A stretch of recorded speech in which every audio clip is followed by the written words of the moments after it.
რატომ იზრდება ფასები? ამ კითხვაზე პასუხი მარტივია, რადგან 2022 წლის დეკემბერში წლიური ინფლაციის დონემ 7.2%-ს მიაღწია. წლიურ ინფლაციაზე დიდი გავლენა იქონია ფასების 5.7%-იანმა ზრდამ სურსათისა და უალკოჰოლო სასმელების ჯგუფში.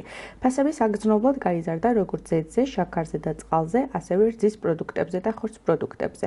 ამასთან ერთად ფასები გაიზარდა ხილისა და ბოსტნეულის პროდუქტებზეც. ფასები არის შეუსაბამო, ძალიან ძვირი, ხელფასები არის ნაკლები, პროდუქტის ფასები არის საშინელება.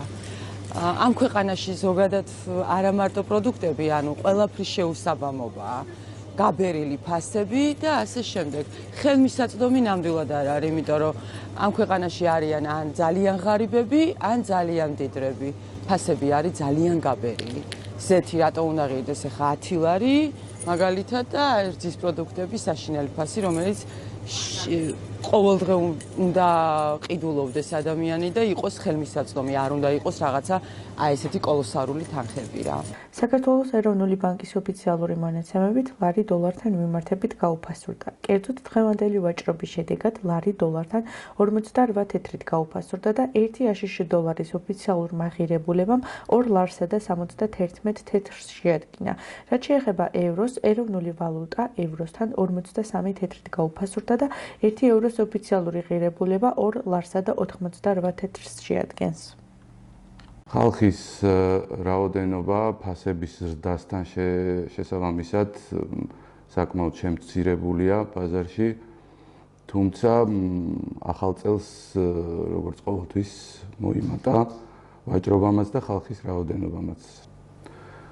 რაც შეეხება გადასახადს, იჯარას, მოვაჭრეები იხდიან ყოველდღიურად ნაწილი ბაზრისა, ყოველდღიურად ნაწილი 10 დღეში ერთხელ, ნაწილი 1 თვეში ერთხელ. ყოველდღიური გადასახადი დაახლოებით შეადგენს 5-10 ლარს მაგიდაზე.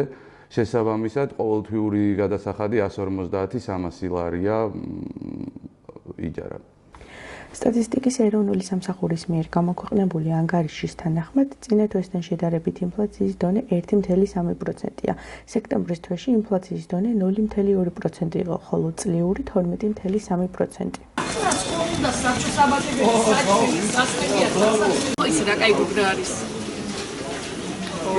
კლიენტების რაოდენობა კი არ კლებულობს, მაგრამ რაოდენობაში ამცირდეს, რაოდენობა რომ იქონდათ კილო 1.200-300 გრამი სალობაში მიდის ბროწეულია რაღაცა არა აქვს ხალხს საყიდელი აი და ამაშია მთავარი აზრი. საქართველოში არსებულ მაღალ ინფლაციაზე განცხადება პარლამენტის საფინანსო საბიუჯეტო კომიტეტის თავმჯდომარე ირაკლი კოვზანაძემ გააკეთა. როგორც კოვზანაძემ აღნიშნა, ფასები არის ასტრონომიულად გაზრდილი ქვეყანაში და მძიმე ტვირთად აწვება როგორც მოსახლეობას, ასევე საქართველოს ეკონომიკას. ბოლო 2 წლის განმავლობაში საქართველოში ყველაზე მაღალი ინფლაციის დონე ფიქსირდება. საქსტატის ინფორმაციით 2022 წლის 9 თვის მონაცემებით ინფლაციის დონე 6.4%-მდე გაიზარდა, რაც პირდაპირ მოქმედებს სამომხმარებლო ფასებზე. სასურსათო პროდუქტებზე ფასები გაზრდილია 12%-ით, რიგ შემთხვევაში კი 16%-მდეც კი.